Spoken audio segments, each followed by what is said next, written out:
Okay, your girl coming back in with another one. They over there clowning. Your girl coming back in with another one. And this one, you guys, is like, don't let them continue. Don't let them continue to abuse you after you've been gone. It doesn't matter if you've been gone for a day or a minute or hour, weeks, months, days, years. Doesn't matter. Doesn't matter. Because once you're done, you're done. And I hate when people be like, oh, you only be gone a day. A day turns into two, and it goes on and on and on. The next thing you know, it's years. But what they do is, if you're that one that they don't want to let go, if you're that one that they want to continue to try to control, but you're gone, even if they have someone else, don't let them continue to post-abuse you. I understand when you got kids with them or you were married to them, or both. But don't let them use any of that to allow them to keep abusing you. Because even when they're with a new supply, that new supply is just a feeler. They're just a feeler. They're just there for whatever temporary supply that they give the narc. But you give the narc the whole buffet of supply. And the narc gets off of whatever they get from you. You the one that kept dealing with all their crap for years and years, dealing with their lying, their cheating, their abuse, their gaslighting, their projecting, their trauma bond, their soul tying you with all the people that they're cheating with. You were the one that took the most. You're probably the one that been with them the longest, let's just say that. Don't let them continue to post-abuse you, meaning screaming and yelling and crossing boundaries and not, doing what they're supposed to do, or trying to get you to do things their way. Because what happens is they're still getting their supply. If they can continue to post-abuse you, especially if they can physically abuse you after you're done with them, they have no reason even talking to you. Better yet, nobody got any reason to put their hands on you. But we're talking about narcs. Better yet, put their hands on you. And they're with someone else or whatever. Especially these narcs that you got kids with. When you're trying to set the exchange or whatever, and they want to control the time, the date, the when, the where, the how. Okay? That's still abuse. Like, I saw this video with a guy. She did exactly what the whole transaction was supposed to be. The whole arrangements with the children. She did the whole thing that exactly the way it was supposed to be. He gets them at this time, at this date. And usually they had a meet-up spot or whatever. They didn't live that far apart or whatever. But, it wasn't like around the corner or nothing like that. So she tried to make it work, and he was being difficult.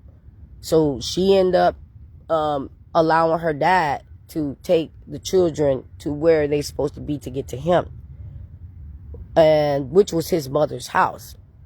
He wasn't even at the mother's house.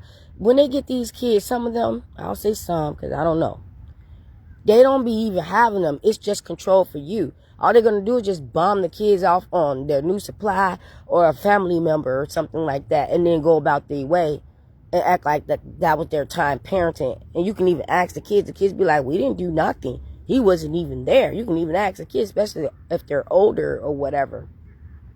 So she had her dad drop the babies off at the mother's house.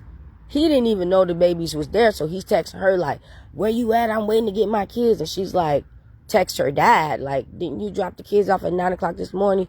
He's like, yeah, at his mom's place, at his mother's place. And she's like, the kid's been there since 9 o'clock. Now, he's calling after 9 o'clock. And I guess he called his mother and be like, yeah, the father dropped them off at 9 o'clock. I got the kids. He texts her back and says, no, you were supposed to drop off the kids. Nobody else supposed to drop off the kids. It's not even about that. They be want to do these silly ass arguments, things that don't make sense, and waste your time to argue about things that make sense. God always say, do not argue with fools. That was the reason why I never got trapped with that, because I'm not going to argue with stupidity. If somebody's telling me something that just ain't making no sense, you're not getting a conversation out of me.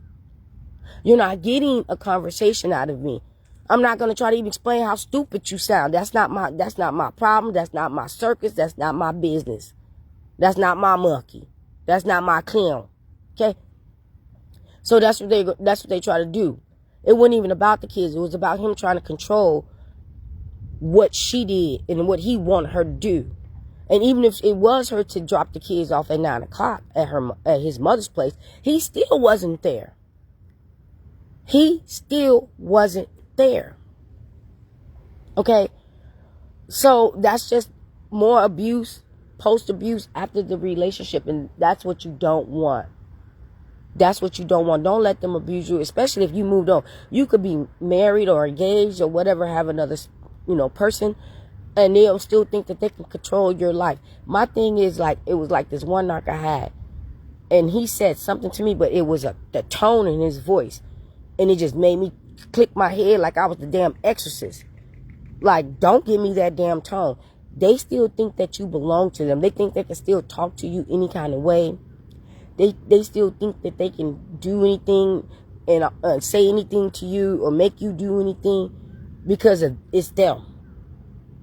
But once they lose that control and power, the best control and power is when you don't have nothing. No kids, no marriage, no nothing. That's the best control and power you got, because they can't come back to post-abuse you. They can try. Oh, I left my left sock at your house 2 years ago and I only got the right one. That's my favorite sock. Boy, bye. Trick, bye. Go buy your ass more socks. I'm sorry, guys.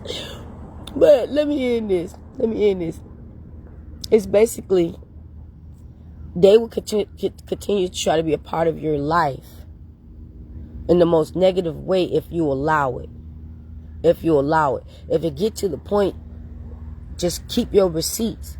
If they're not meeting with the kids or bringing them back. One lady had to call the police to get her kids back because he wouldn't answer the phone. He wouldn't answer the phone for her, but he answered for the Pawpaws, and next you know, the kids were back. So she did what she had to do. And then she, rearranged the visitation. She rearranged the visitation. So you just got to do what you got to do. And eventually, kids grow up. They can make their own decisions or whatever, but you don't have to deal with them at all. You don't have to deal with them all. It's triggering that you moved on, you happy, married, probably got other kids with your other spouse or whatever you got going on, happy new job, new life, move, whatever. You can have all that going on, and all they want to do is just disrupt it and interrupt it, thinking that they got some power and control on how you should live. You need to find a way to stop that and take your power back and take your control back, and make sure that whatever arrangement that you got with them, that if they do not follow it, then they're done. Don't allow them to keep abusing you after that, because the new supply gets abused too, but they get the excitement more from abusing you, and that person is just a placeholder. So it's like they still get their cake and eat it too. That's my video. I got to go. Be blessed.